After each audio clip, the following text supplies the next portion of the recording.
네, 시편 103편은 다윗이 지은 시입니다. 1절 내 영혼아 여호와를 송축하라. 내 속에 있는 것들아 다 그의 거룩한 이름을 송축하라.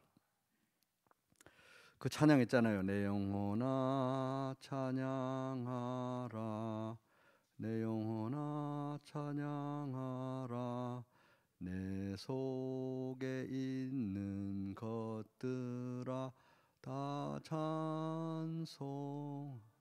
네, 그 찬양 있죠. 그래서 그 비슷한 내용인데, 그래서 이 신앙의 초점이 흐려지거나 마음이 낙심이 되거나 우울해지거나 깔아앉거나 두렵거나 할 때 그 노래를 부르면 바로 이제 이 시편 103편 1절을 암송하는 그런 효과가 있습니다. 그렇게 한번 해보시기 바랍니다. 자꾸 자기의 영혼을 깨워야 되는데 다윗이 지금 자기 자신의 영혼을 깨우고 있습니다. 2절 내 영혼아 여호와를 송축하며 그의 모든 은택을 잊지 말지어다. 영혼을 깨우고 하나님을 송축, 하나님 복됩니다, 하나님 복의 근원이십니다 라고 고백하고 예배하는 우리 영적 활동의 중심에는 하나님이 어떤 분인지 기억하는 거죠. 하나님이 어떤 분인지 기억하는 게 있습니다. 그래서 다윗이 기억하는 하나님은 어떤 분이신가? 3절 보면은 그가 내 모든 죄악을 사하시며 내 모든 병을 고치시며 4절 내 생명을 파멸해서 속량하시고 인자와 긍휼로 관을 씌우시며 좋은 것으로 내 소원을 만족하게 하사 내 청춘을 독수리같이 새롭게 하시는도다. 다윗이 기억하는 하나님은 어떤 분이시냐 하면 우리를 죄악에서 건지시고 쓸모없는 우리 인생을 그의 소유로 삼으시는 고엘, 기업 물을 자, 쓸모없는 우리 인생을 그 소유로 삼으시는 고엘이 되시며, 그래서 우리에게 참된 만족을 주시고 그리고 항상 우리의 영혼을 새롭게 해주시는 분이 다윗이 지금 기억하고 있는 하나님입니다. 그래서 참 보면은 하나님이 우리의 고엘이다, 다윗이 이걸 기억하면서 하나님께 찬양하고 자기 영혼을 깨우면서 내 영혼아 찬양하라. 내 영혼아 여호와를 송축하라. 내 속에 있는 것들아 다 그 이름을 송축하라. 그 거룩한 이름을 송축하라 하고 있는데, 이러한 사상은 참 보면은 저도 이번에 이거 보면서 정말 신기한 게, 우리가 얼마 전에 이제 배웠던 그 하이델베르크 요리문답 제1문이 하이델베르크 요리문답의 가장 기본 핵심 사상이라고 그랬잖아요. 살았으나 죽었으나 당신의 유일한 위로는 무엇입니까? 살았으나 죽었으나 나는 나의 것이 아니요 몸도 영혼도 나의 신실한 구주 예수 그리스도의 것입니다. 쉽게 말하면 우리의 유일한 위로는 우리가 예수 그리스도의 소유다. 뒤집어 말하면 예수님이 나의 고엘이다. 이게 나의 유일한 위로라는 건데, 이게 이 다윗의 시편에 나와 있는 이런 핵심적인 사상과 하이델베르크의 그 핵심적인 그 내용이 이렇게 일치한다는 게 참 신기하다 하는 생각이 듭니다. 6절 여호와께서 공의로운 일을 행하시며 억압당하는 모든 자를 위하여 심판하시는도다. 하나님께서 주시는 구원과 만족과 위로는 약한 사람들이 현실을 도피하기 위해서 또는 자기를 스스로 셀프 위로하기 위해서 사용하는 어떤 마약이나 아편과 같이 실체가 없는 그런 구원이나 은혜가 아니라는 거예요. 실체 없는 은혜와 구원이 아니라는 겁니다. 하나님의 사랑과 구원과 용서와 은혜의 동전 그 뒷면은 뭐냐 하면 바로 하나님의 공의와 심판이라는 거예요. 그래서 하나님께 범죄하고 하나님께 반역하고 하나님의 사랑과 용서를 받아들이지 않는 모든 악인들, 하나님을 우습게 여기고 하나님의 백성들을 우습게 여기는 핍박하는 모든 악인들은 반드시 심판을 받게 될 것이다. 7절 그의 행위를 모세에게, 그의 행사를 이스라엘 자손에게 알리셨도다. 이러한 하나님의 어떠하심, 하나님의 공의와 사랑, 하나님의 어떠하심은 역사적으로도, 이론이 아니라 역사적으로도 분명히 나타난 사실이다.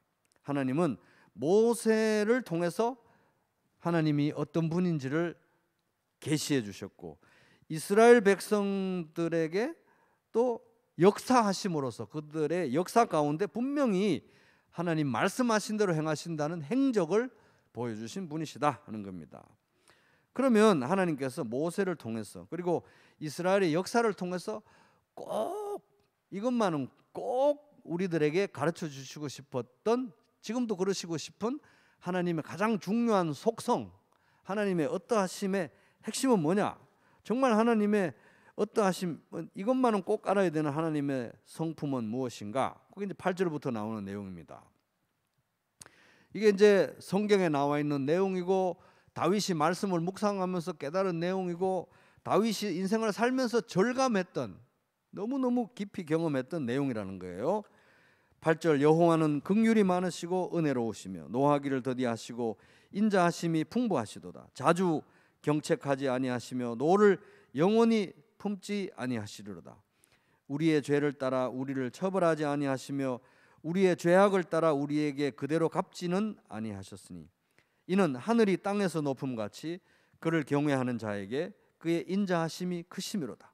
지금 다윗은 하나님의 은혜를 묵상하고 있습니다. 은혜. 그러니까 모세를 통해서 이스라엘 역사를 통해서 하나님께서 우리에게 반드시 가르쳐 주시고자 했던 하나님의 성품의 가장 중요한 부분, 그건 바로 한마디로 말하면 은혜죠. 은혜, 헤세드, 은혜, 은혜를 가르쳐 주시기를 원하셨던 겁니다. 이스라엘이 지금까지 이렇게 서 있는 것도, 다윗 자신이 지금 여기까지 온 것도 모두 하나님의 은혜, 하나님의 사랑, 오래 참으심, 불쌍히 여기심, 용서하심, 인자하심, 헤세드 때문이었다 하는 겁니다. 다윗은 그렇게 이제 하나님의 은혜를 묵상했고 매일 매순간 하나님의 은혜를 자기에게 선포하면서 자기에게 적용하면서 은혜를 또 기억할 때마다 자기 영혼을 깨우고 내 영혼아 여호와를 송축하라, 복되다고 고백해라, 복의 근원이라고 인정해라, 내 속에 있는 모든 것들아 다 깨어서 그 거룩한 이름을 송축하라, 복되다고 하나님을 인정해라, 깨웠던 것입니다. 그래서 우리도 이제 이 시편의 도전은 우리도 자주 하나님의 은혜를 묵상해야 되고 또 그렇게 은혜로 우리의 영혼을 깨워야 한다 하는 것입니다. 사실 이거 보면은 하나님이 나를 사랑하신다. 하나님이 나를 사랑하신다. 하나님은 좋으신 분이다. 좋으신 분이다. 하나님은 정말 나를 보호하시고 인도하신다. 복잡할 것 없이. 하나님은 나를 정말, 우리 부모님이 나를 불쌍히 여기는 그것과 차원이 다르게 비교가 안 될 정도로 나를 정말 불쌍히 여기시는 분이시다. 이것만 우리가 알고 기억해도 이 신앙에 굉장히 중요한 방향이 서는 것입니다. 12절 같이 읽어보겠습니다. 시작. 동이 서에서 먼 것 같이 우리의 죄과를 우리에게서 멀리 옮기셨으며, 이제 저는 그 시골에서 살았으니까 집에 뭐 그 주변에 높은 건물이 없잖아요. 그래서 물론 뭐 바닷가에서 이렇게 직접 막 해가 떠오르는 그걸 본 것은 아닌데 어쨌든 다 주변에 다 나지막하고 뭐 이렇게 서쪽에는 산, 동쪽에는 이제 바다니까 이제 그런 데서 살았으니까 해가 아침에 떠서 저녁에 지는 걸 매일 보고 살았어요. 거의 매일 이제 본 거죠. 그러니까 저는 동이 서에서 먼 거는 누구보다 잘 아는 거예요.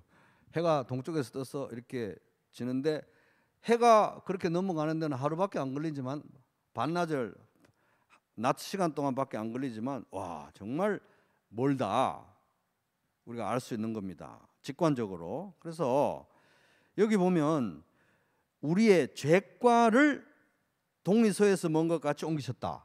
죄과라고 번역된 이 단어는 페샤라는 단어인데 우리가 지은 모든 죄와 그 죄가 우리 안에서 일으키는 죄책감을 가리키는 표현입니다. 그러니까 그 죄와 죄책감을 저 동쪽에서 해가 뜨는데 저 서쪽에 해가 지는 이렇게 반대편으로 휙 옮겨버린 것 같다 하는 것입니다. 다윗이 자기 자신의 그 추악한 과거와 평소에 이렇게 악을 저지르던 사람이 저지른 악이면은 덜 창피한데 그렇게 구구절절 막 아름다운 찬양도 올리고 다윗 하나님의 마음에 합하다 이러다가 그렇게 그 끔찍한 죄를 저질렀기 때문에, 너무 수치스러운 죄를 저질렀기 때문에 도저히 그 죄책감을 떨쳐버리기가 엄청 어려웠을 텐데, 그러니까 매일매일 해가 아마 뜨고 지는 걸 볼 때마다 하나님이 자기의 죄와 수치심을, 죄책감을 저쪽 동쪽에서 이쪽 서해까지 옮기셨다, 이걸 묵상했을 것 같아요. 그래서 이제 그런 죄책감과 이 지나간 과거가 자기를 계속 잡아당김에도 불구하고 내 영혼아 여호와를 송축하라, 내 속에 있는 모든 것들아 다 깨어서 하나님을 찬양하라 라고 외치고 선포하고 영혼을 이렇게 끌어당길 수 있었던 이유는 여기서 지금 이 매우 중요한 구절이잖아요. 동이서에서 먼 것 같이 우리의 죄가를 우리에게서 옮겼다. 그러니까 하나님의 용서, 영원한 용서구나. 하나님의 속죄, 영원한 속죄구나. 영원한 용서와 영원한 속죄에 대한 확실한 신앙이 있었기 때문에 이게 가능했던 것입니다. 안 그러면 그럴 수 없었겠죠.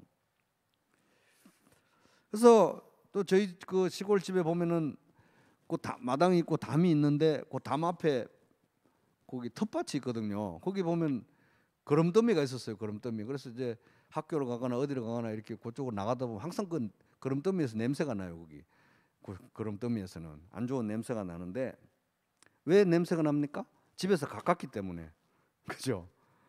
근데 이 동에서 서에 옮기듯이 이렇게 멀리 옮겨 놓으면 냄새도 안 나고 흔적도 없고 기억도 사라지는 거예요. 하나님의 관점에서 볼 때 우리의 죄와 이런 것들은 그렇게 멀리, 더 이상 냄새가 나지 않게, 더 이상 자취도 없이, 흔적도 없이, 더 이상 기억도 할 수 없을 정도로 멀리 옮겨졌다.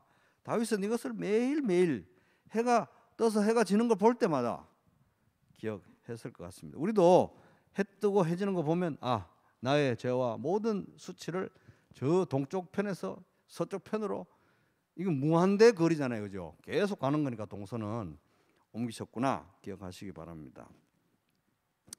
사람들은 우리가 좀 착하게 한 거, 선행은 금방, 친절은 금방 잊어버리는데 우리가 잘못하고 실수한 거는 잘 기억하잖아요. 너 그때 그랬지 이렇게 기억하는데, 그래도 괜찮다는 거예요. 다윗도 그런 따가운 시선을 늘 경험했을 텐데 그래도 나는 다시 일어설 수 있고 다시 살아갈 수 있다. 왜? 영원한 용서, 영원한 속죄를 믿었기 때문에. 그래서 우리도 그렇게 십자가의 효력, 보혈의 능력을 굳건히 믿는 믿음을 달라고 늘 기도해야 하는 것입니다. 13절, 아버지가 자식을 긍휼히 여김같이 여호와께서는 자기를 경외하는 자를 긍휼히 여기시나니. 경외, 공경하면서 두려워함, 이건 공포심에서 나오는 게 아니라 하나님을 알고 하나님을 믿고 하나님을 사랑하기 때문에 나오는 거룩한 두려움, 거룩한 공경심을 말합니다. 그래서 하나님이 우리 아버지이시자 동시에 우리의 왕이시고 우리의 주님이시기 때문에 우리가 그에 대해서 갖게 되는 태도인 거죠. 그래서 하나님을 아버지로, 하나님을 왕으로, 하나님을 주님으로, 주인으로 여기는 하나님의 자녀, 하나님 백성들을 향해서 하나님은 아버지가 자녀를 불쌍히 여기듯이 그렇게 불쌍히 여기신다 것입니다. 다윗은 하나님이 자기를 불쌍히 안 여기면 자기는 살 수가 없는 존재구나, 그렇게 하나님의 긍휼을 의지해서 살아가는 사람이었던 것 같습니다. 우리도 마찬가지죠. 매일매일 사실 하나님이 우리를 불쌍히 여기시니까 숨쉬고 살아있는 거고, 그러니까 아빠, 아버지라고 우리도 계속해서 부를 수 있는 것입니다.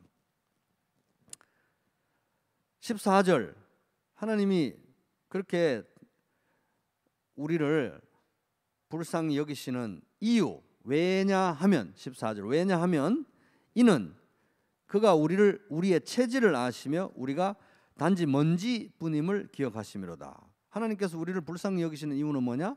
우리가 어떤 존재인지 아시기 때문이라는 거예요. 체질을 아신다, 이 말은 우리가 무엇으로 만들어졌는지를 아신다 하는 의미입니다. 세 번역을 읽으면 주님께서는 우리가 어떻게 창조되었음을 알고 계시기 때문에 우리가 한갓 티끌임을 알고 계시기 때문이다. 그래서 이제 그가 우리의 체질을 아시고 우리가 단지 먼지일 뿐임을 기억하시기 때문에 우리를 불쌍히 여기신다 하는 건데, 여기 먼지라고 번역된 단어 있잖아요. 먼지. 히브리 말로는 아파르라는 단어인데, 아파르, 흙이라는 뜻이에요. 하나님은 우리가 흙이라는, 흙으로 만들어진 존재, 미천한 존재라는 걸 아시고 기억하시기 때문에 우리를 아버지가 자식을 불쌍히 여기듯이 불쌍히 여기시는데, 하나님은 어떻게 우리가 흙으로 만들어진 존재라는 것을 알고 기억하실까요?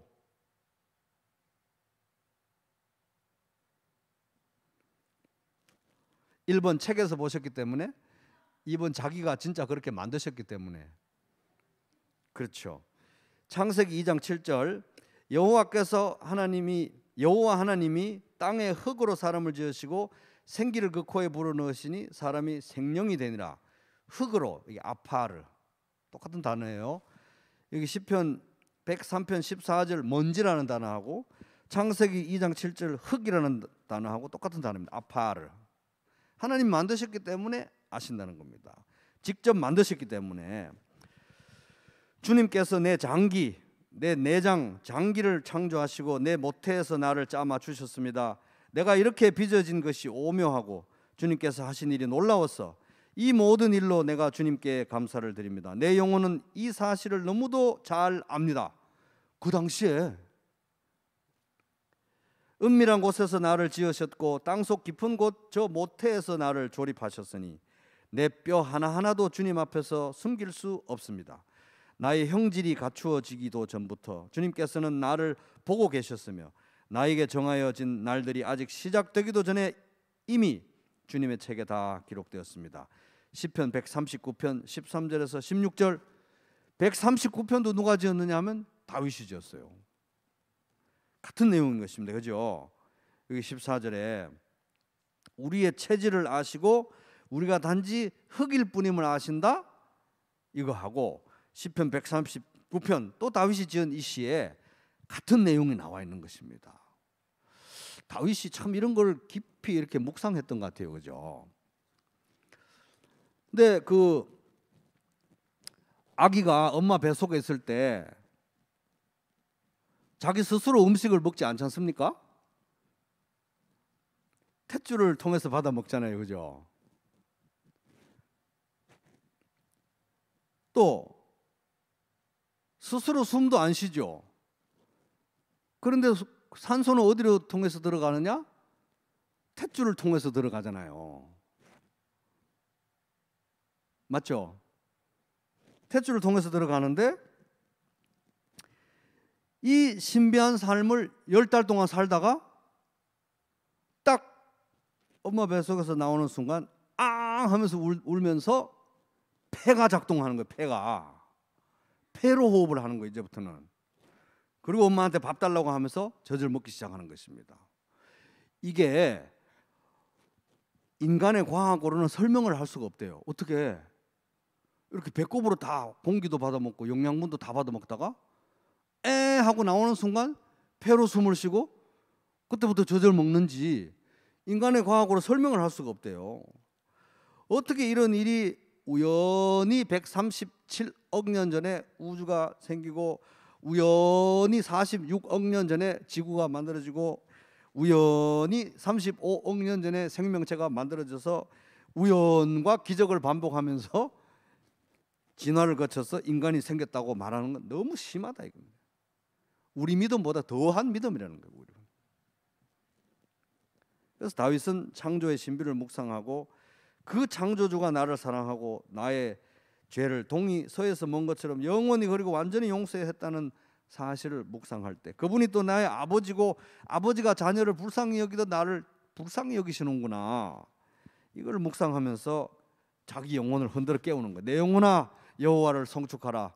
내 속에 있는 모든 것들아 그의 거룩한 이름을 송축하라. 이렇게 흔들어 깨웠던 것입니다. 그렇게 노래할 수밖에 없었던 것입니다. 15절 15, 16절 같이 저하고 소리 맞춰 읽어보겠습니다. 시작. 인생은 그 날이 풀과 같으며 그 영화가 들의 꽃과 같도다.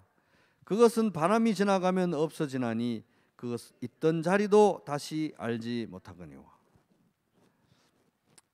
이거 딱 보면은 이 다윗이 이 시를 지을 때는 나이가 좀 연세가 좀 드신 것 같아요, 그죠? 이런 얘기는 10대 청소년들이 이런 얘기는 안 하거든요. 그래서 16절을 세 번역으로 읽으면 바람 한 번 지나가면 곧 시들어서 그 있던 자리도 알 수 없는 것이다. 그래서 인생은 풀과 같다. 들판에 막 풀이 확 자라지만 금방 지나가지 않아서 그 짐승들이 와서 뜯어먹고 또 가축 키우는 사람들이 와서 또 배 가지고 금방 말라버리고 아니면 스스로 말라버리고 이러는 풀과 같다는 거예요. 그렇게 인생이 더덥다. 그러니까 이런 얘기들은 우리 전도서에서 나오는 얘기들이잖아요. 솔로몬이 지은 전도서. 솔로몬의 아버지가 누굽니까? 다윗. 잠언에 보면은 솔로몬이 아버지에게 지혜를 배웠다고 하거든요. 그러니까 이런 걸 보면은 그 아버지의 영향도 있었던 것 같아요. 제가 보기에는. 꽃과 같은 것이 인생이다. 실제로 인생은 화려하죠. 어떨 때는 꽃이 필 때는 정말 화려하지 않습니까? 그죠? 실제로 인생은 와, 인생이 저렇게 화려할 수도 있나 할 정도로 화려한 인생들이 있는 것 같아요. 제가 보기에는. 너무 화려하니까 그 꽃을 보면 너무 아름다우니까 우리가 착각에 빠지죠. 인생은 저렇게 화려할 수도 있는 거구나. 내 인생은 왜 이 모양이지? 나도 저렇게 화려해질 수 있으면 좋겠다 라고 착각에 빠질 정도로 인생은 진짜 화려한 순간들이 있는데, 문제는 화무 11홍 계속 그렇게 화려하지는 않다는 거예요. 이게 금방 시드는 게 문제라는 거죠. 그러니까 이제 이 맥을 딱 짚은 거예요. 인생은 꽃과 같아. 꽃과 같이 금방 화려했다가 금방 시드는구나. 참 이거 보면은 그 이 들에서 양떼를 치다가 사자나 곰이 오면 막 화가 나가지고 뛰어가가지고 사자 수염을 잡고 막 딱 이렇게 쳐서 죽여가지고 그 양을 꺼내가지고 오던 그 다윗이잖아요. 다윗이었잖아요. 그렇게 단련이 돼가지고 골리앗 앞에 섰을 때도 전혀 두려움 없이 제가 사자나 곰 잡았듯이 골리앗도 잡겠습니다. 이래가지고 또 돌멩이 하나 들고, 돌멩이고 몇 개 들고 나가서 말하되 너는 칼과 창과 단창으로 내게 나오거니와 나는 만군의 여호와의 이름 곧 네가 모욕하는 이스라엘 군대의 하나님의 이름으로 너희가 나아간다. 사무엘상 17장 45절. 이렇게 맞섰던 왕년의 다윗인데 여기 보니까 인생은 풀과 같고 인생은 꽃과 같고 이런 거 보면은 그가 다윗 골리앗에 맞서서 싸웠더니 어제 같은데 언제 이렇게 연세가 드셔가지고 다윗이 이런 얘기를 하고 있냐는 겁니다. 이렇게 보면은 인생은 참 풀과 같고 꽃과 같구나 이런 걸 알 수 있다는 거죠. 17절 굉장히 중요합니다. 같이 읽어보겠습니다. 시작. 여호와의 인자하심은 자기를 경외하는 자에게 영원부터 영원까지 이르며 그의 의는 자손의 자손에게 이르니. 인자하심, 헤세드, 하나님의 변하지 않는 사랑, 한결같은 사랑, 약속을 지키는 사랑, 언약을 지키는 사랑, 이 무조건적 은혜는 여호와를 경외하는 하나님의 백성들에게는 영원까지. 인생은 풀과 같고 시들고 뭐 꽃과 같고 이렇게 금방 살아. 인생은 아무것도 아니지만 하나님의 그 헤세드, 인자하심과 하나님의 아까 그 다윗이 묵상했던 하나님의 은혜는 사람이 죽어도 계속 영원하다. 영원하다. 인간의 이 짧은 수명과는 관계없이 영원하다. 이렇게 보잘것없는 우리와 같은 존재들에게 이렇게 영원한 헤세드를 하나님이 베푸시는구나. 그리고 그 자손에게 영원히 이루는구나. 이렇게 지금 노래하고 있습니다. 근데 저는 다 이 17절을 읽으니까 딱 이 생선을 먹으면은 가시에 걸리면 칵 이래가지고 탁 걸리듯이 이 17절을 읽으니까 정말 도저히 이제는 피할래야 피할 수. 이 시편 103편 읽다가 한 번은 넘어갔어요. 한 번은 가시 찔리듯이 꿀꺽 삼키고, 또 두 번째도 있길래 꿀꺽 삼켰는데 이제 세 번째 이게 나오니까 도저히 삼킬래야 삼킬 수 없이 또 세 번째 찔리니까 도저히 그냥 넘어갈 수 없는 이 단어가 딱 여기에 등장하는데, 그게 경외입니다. 경외. 경외. 그죠? 자, 103편 11절 볼게요. 11절 이는 하늘이 땅에서 높음같이 그를 경외하는 자에게 그의 인자하심이 크심이로다. 이 다윗의 이제 시편 103편을 보면 그의 뭐 내 영혼아 깨어서 하나님을 송축하라, 인자하심이, 용서하심이, 긍휼히 여기심이, 선하심이 영원하신 하나님이로다. 나의 죄를 동이 서에서 먼 것 같이 이 티끌 같은 나를 이렇게 사랑하시, 하나님의 은혜와 하나님의 한없는 사랑과 일방적인 그 은총 이런 걸 막 노래하면서 하나님을 찬양하잖아요. 이런 분위기를 봐가지고는 예를 들어서 이 17절에 보면은 여호와의 인자하심은 자기를 믿는 자에게, 이렇게 했으면 얼마나 깔끔하겠어요. 여호와의 인자하심은 자기를 믿는 자에게 영원부터 영원까지 이르며 그의 자손의 자손에게. 이러면 제가 가시에 목에 가시 걸린 듯이 안 하고 술 넘어갔을 건데, 그 11절에 보니까 이는 하늘이 땅에서 높음같이 하늘만큼 땅만큼 한 하나님이 우리를 사랑하시는데 믿는 자를 사랑하신다 이렇게 안 하고 경외하는 자를 사랑하신다. 그래서 제가 이제 일단 꿀꺽 넘겼어요. 요거는 이제 너무 길게 얘기하자면 꿀꺽 넘겼는데 13절 보세요. 13절 아버지가 자식을 긍휼히 여김같이 여호와께서는 자기를 경외하는 자를 긍휼히 여기시는, 하나님은 긍휼이 많으시고 하나님은 아버지가 자식을 사랑하듯이 사랑하시는데 우리가 그냥 잘 알듯이 그를 믿는 자를 그렇게 긍휼히 여기신다 이렇게 했으면 얼마나 그냥 미역국 먹듯이 쏙 넘어갔겠습니까? 이 두 번이나 이렇게 딱 경외라는 말이 또 나왔단 말이에요. 또 가시를 꼴꺽 삼킵니다 이제. 그런데 이제 17절에 또 왔는데 또 여호와의 인자하심은 자기를 믿는 자에게, 이래서는 이게 쑥 넘어가는데 경외하는 자에게 영원부터 영원까지 이르며 그의 의는 자손의 자손에게. 여러분 신경 쓰이시죠? 야, 이런 겁니다. 그래서 이게 전체적인 어조는 굉장히 하나님의 은혜와 일방적인 사랑과 나의 이 흙으로 만들어진 나의 이 연약한 체질도 아시고 불쌍히 여기시고 아버지가 자식에게 이렇게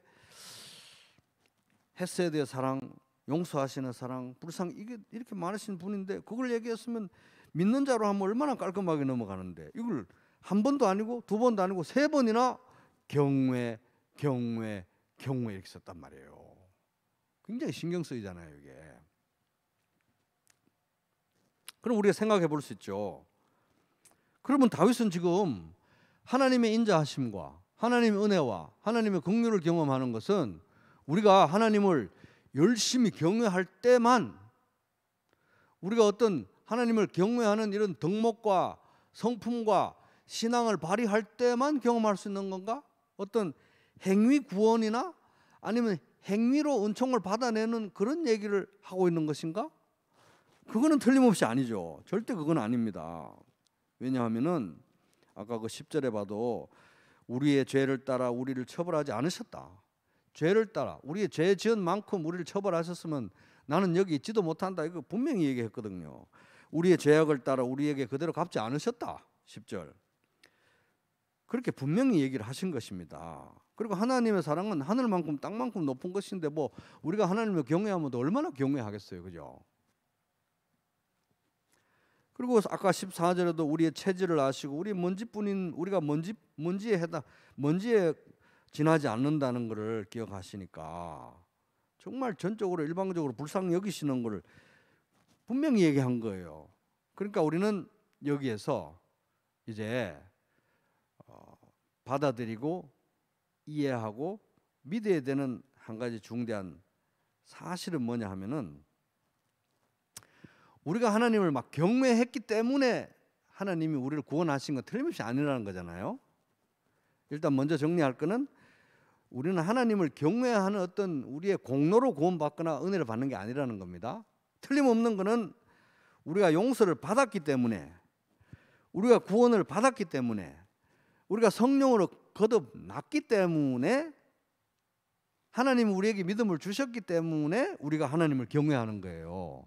그전에는 우리가 하나님을 경외해야 되는 분인지도 몰랐다는 겁니다. 그죠? 용서받았기 때문에, 구원받았기 때문에, 거듭났기 때문에 하나님을 경외한다 이겁니다. 거기 조금만 넘기셔가지고 시편 130편 4절 한번 읽어볼게요. 130편 4절.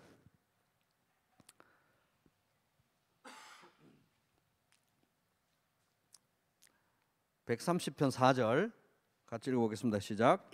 그러나 사유하심이 주께 있음은 주를 경외하게 하심이니이다. 그러니까 사유, 용서하심이 주께 있음은 주를 경외하게 하심이니이다. 경외했기 때문에 용서하는 게 아니고요, 용서를 받았기 때문에 경외하는 것입니다. 그죠? 그래서 다른 번역으로 읽으면 그러나 용서하심이 당신께 있사오니 이제 이에 당신을 경외하리이다. 사유하심이 주께 있음은 주를 경외하게 하심이니. 경외해서 용서받는 게 아니라 용서받았기 때문에, 구원받았기 때문에, 거듭났기 때문에, 믿기 때문에 우리는 하나님을 경외하게 된 거예요. 하나님 아는 지식을 얻게 된 거라는 말입니다. 그러니까 성경에 기록된 바 의인은 없나니 하나도 없으며 깨닫는 자도 없고 하나님을 찾는 자도 없고 다 치우쳐서 무익하게 되고 선을 행하는 자는 하나도 없다. 로마서 3장 10절에서 12절.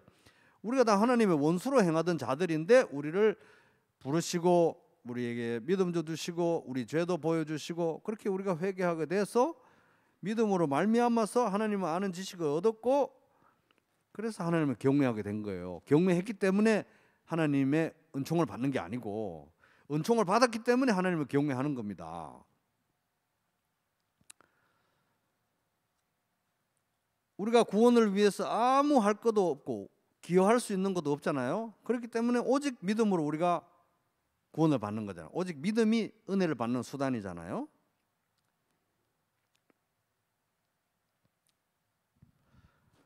그럼 여기서 이제 우리가 한 가지 이 경외에 대해서, 경외는 하나님에 대한 두려움, 하나님에 대한 공경 이런 거잖아요. 거룩한 두려움이, 하나님에 대한 거룩한 두려움이 경외인데 여기 보면은 세 군데나 인자하심은 경외하는 자에게 크게 주어진다. 긍휼하심은 경외하는 자에게 크게 주어진다. 또 인자하심은 경외하는 자에게 크게 주어진다. 경외했기 때문에 인자하심과 긍휼이 주어진 게 아니라 우리가 믿는 자이기 때문에, 하나님의 자녀이기 때문에, 우리가 하나님의 은혜를 받은 자이기 때문에 경외한다는 거잖아요. 믿음하고 똑같은 거예요, 어떻게 보면은. 그래서 자, 오직 우리가 구원의 은혜를 위해서, 구원을 받기 위해서 기여할 수 있는 바가 아무것도 없기 때문에 오직 믿음으로 그것을 받아야 되듯이, 그죠?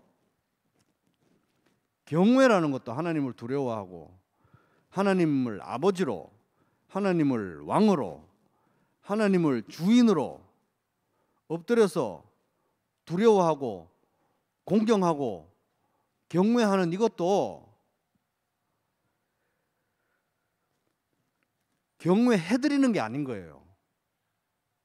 그러니까 뭐 하나님을 경외할 수도 있고 안 할 수도 있고 뭐 여러 가지 선택지 중에 하나님을 대하는 여러 가지 방법 중에 우리가 경외해보자, 경외하는 게 좋겠다 이렇게 선택해서 경외하는 그런 식이 아니라는 겁니다.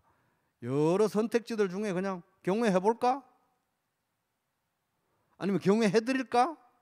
이런 게 아니라는 거예요. 마치 구원을 위해서 우리가 할 수 있는 게 아무것도 없기 때문에 전적으로 믿음으로 은혜를 받고 구원을 받는 것처럼 인간이, 죄로 가득하고 풀과 같은 인간이, 스스로의 인생을 절대로 책임질 수 없는, 영원한 운명을 절대로 책임질 수 없는 인간이, 피조물인 인간이, 이 낮고 낮은 인간이, 티끌과 같은 인간이 하나님 앞에 서서 하나님을 대하는 유일하고 합당한 태도가 경외밖에 없는 거예요. 하나님의 은혜를 받는 유일한 방법이 믿음밖에 없듯이, 왜? 기여할 수 있는 방법이 없기 때문에, 우리는 워낙 낮고 하나님은 워낙 높으시기 때문에 그 하나님 앞에 서서 인간이 피조물로서 보일 수 있는 유일한 합당한 태도가 경외. 경외할까 말까? 여러 가지 중에 경외할까 말까? 경외해드려? 이게 아니고, 하나님을 정말 봤다면 경외할 수밖에 없는 거예요. 하나님에 대한, 그러니까 하나님을 경외한다는 것은 하나님을 인정한다고 하는 거하고 똑같은 개념으로 다윗은 보고 있는 것입니다. 하나님을 인정한다면 하나님을 경외할 수밖에 없는 분이 하나님이시고, 하나님을 믿는다면 하나님을 경외할 수 없는 분이 밖에 없는 분이 바로 하나님이시라고 다윗은 믿는 거예요. 그러니까 이게 보면 경외와 믿음과 인정한다, 이것이 거의 동의어로 사용되고 있다는 걸 볼 수가 있는 것입니다. 다윗은 믿고 나서 경외할까 말까 이런 게 아니에요. 믿는다면, 하나님을 인정한다면 하나님은 경외할 수밖에 없는 분이 하나님이다. 마치 구원에 기여할 수 없기 때문에, 은혜를 받는 방법이 믿음밖에 없기 때문에 그냥 받는 거 말고는, 믿음으로 받는 것밖에는 방법이 없어서 그냥 믿음으로 구원받듯이, 경외? 하나님 앞에 서면은 경외 말고는 다른 태도가 없어요. 하나님 직면하면. 그래서 경외하는 것입니다. 그러니까 다윗은 지금 여기서 이렇게 얘기할 수 있는 거예요. 꼭 행위 구원을 얘기하는 것 같지만 절대 그렇지 않고, 하나님의 인자하심은 그를 믿는 자에게 한없이 주어지는데, 다른 말로 하면 하나님의 인자하심은 그를 경외하는 자에게, 왜? 믿으면 경외할 수밖에 없으니까. 하나님의 긍휼하심은 그를 믿는 자에게 주어지는데, 다른 말로 하면 하나님의 긍휼하심은 그를 경외하는 자예요. 왜? 믿으면 경외할 수밖에 없으니까. 하나님은 한없는 자비는 믿는 자에게 주어지는데, 다른 말로 하면 그 한없는 자비는 그를 경외하는 자에게. 왜? 믿는다면 경외할 수밖에 없으니까.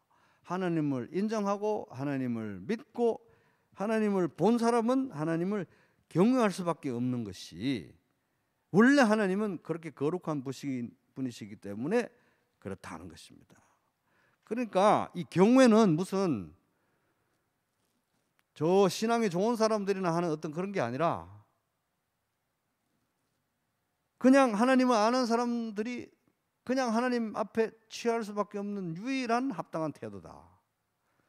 그걸 거부하고 있는 게 인간의 죄라는 거예요. 그걸 거부하고 있는 게 인간의 죄다. 그래서 하나님에 대한 경외가 모든 하나님과의 관계에 있어서, 또 우리 하나님 앞에서 우리 삶에 있어서 출발점이라는 게, 출발점. 여호와를 경외하는 것이 지식의 근본이거늘 미련한 자는 지혜와 훈계를 멸시하느니라. 잠언 1장 7절. 이 솔로몬이 이런 말 했잖아요. 솔로몬의 아버지는 다윗. 경외에 대한 생각은 솔로몬 아마 다윗에게 배웠을 수도 있습니다. 이런 일관된 경외에 대한 사상이 있는 거예요.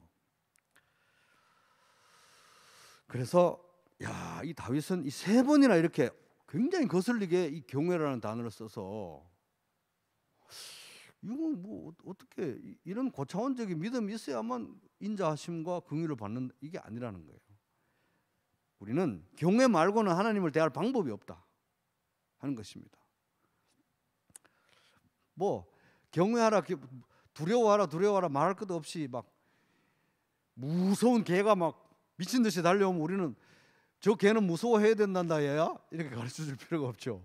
그냥 무서움으로 대할 수밖에 없는 것이 이제 그런 짐승이듯이, 하나님에 대해서는 우리가 유일한 합당한 하나님을 대하는 태도는 경외일 수밖에 없다 하는 것입니다.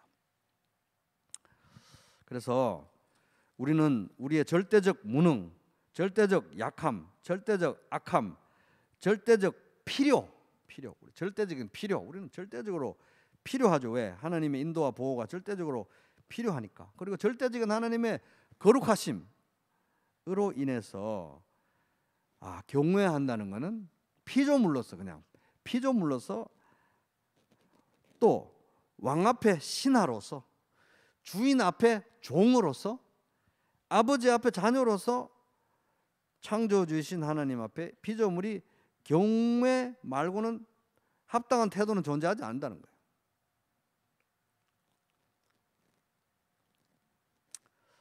그래서 여호와여, 우리 주중에 지난번에 주일 설교에도 시편 116편 16절, 여호와여 나는 진실로 주의 종이요 주의 여종의 아들 곧 주의 종이라. 주께서 나의 결박을 푸셨나이다. 결박을 푸시고 자유를 주신 이유는 바로 종됨, 경외하심을 위해서. 그래서 하나님을 경외하는 것이 지식의 근본이잖아요. 지식의 출발점, 하나님을 대하는 관계의 출발점, 모든 성도의 삶의 출발점인데, 이 지혜가 바로 경외에서, 하나님에 대한 경외에서 출발하는데, 이 시편 116편 16절이 말하는 바도 동일하게 주인 앞에 선 종, 왕 앞에 선 종으로서 종됨이 없으면 경외가 없고, 왜냐하면 종됨 없이 경외할 수 없으니까, 경외가 없으면 하나님을 아는 지혜에 이를 수가 없다. 하나님을 아는 지혜에서 자라갈 수가 없다 하는 것입니다. 선택지가 있는 게 아니라는 거예요. 그래서 인간은 피조물로서 하나님을 경외하고 하나님을 모든 삶의 중심에 두고 그를 바라보지 않는다면, 사실은 냉정하게 말하면 하나님 앞에서 존재 자체가 불가능한 존재라는 거예요. 사실 오늘 우주에서 하나님이 정한 법칙대로 안 움직이는 게 인간밖에 없잖아요. 인간밖에. 그래서 사실은 하나님을 경외하고 하나님의 종으로서 주권을 인정하고 하나님을 두려워하면서 모든 삶의 중심에, 그를 태양처럼 중심에 두지 않으면 사실은 존재 자체가 불가능한데, 원래는 존재 자체가 불가능한데, 그럼 우리가 이렇게 모든 인간들이 하나님을 인정하지 않고 버젓이 살아있는 이유는 뭡니까? 하나님의 오래 참으심 때문에 그렇다. 하나님의 오래 참으심 때문에 이런 일이 존재한다. 그래서 오늘 이제 솔로몬이 어떻게 하나님을 경외하는 것이 지혜의 근본이라고 그렇게 잠언 모두에 말할 수 있었는지, 잠언 3장에서 4장에서 나는 아버지에게서 내가 지혜를 배웠다고 말했는데, 과연 다윗의 이 시에도 경외, 하나님의 인자하심을 경외하고 딱 엮어가지고, 하나님의 긍휼과 인자하심을 경외하고 엮어서 3번이나 이걸 얘기하는 바람에 제가 진짜 그냥 넘어갈 수도 있었는데 3번째 하니까 저도 못 넘어가겠더라고요. 답답해가지고. 그래서 이렇게 묵상을 하면서 저도 좀 충격을 솔직히 좀 받았습니다. 다윗이 하나님 경외하는 걸 이런 식으로 생각을 하고 있었구나. 거의 믿음과 동의어 정도로 생각하고 있었구나. 하나님을 인정하는 것과 동의어 정도로 생각하고 있었구나. 그래서 하나님을 두려워하는, 하나님을 경이로워하는 하나님에 대한 경외심이 날이 갈수록 우리 가운데 짙어지고 깊어져서 정말 하나님을 눈앞에 보듯이, 예수 그리스도 눈앞에 보듯이 가까이 뵈면서 따라가는 그런 복된 제자의 삶, 복된 그리스도의 종의 삶 되시기를 주님의 이름으로 축복합니다.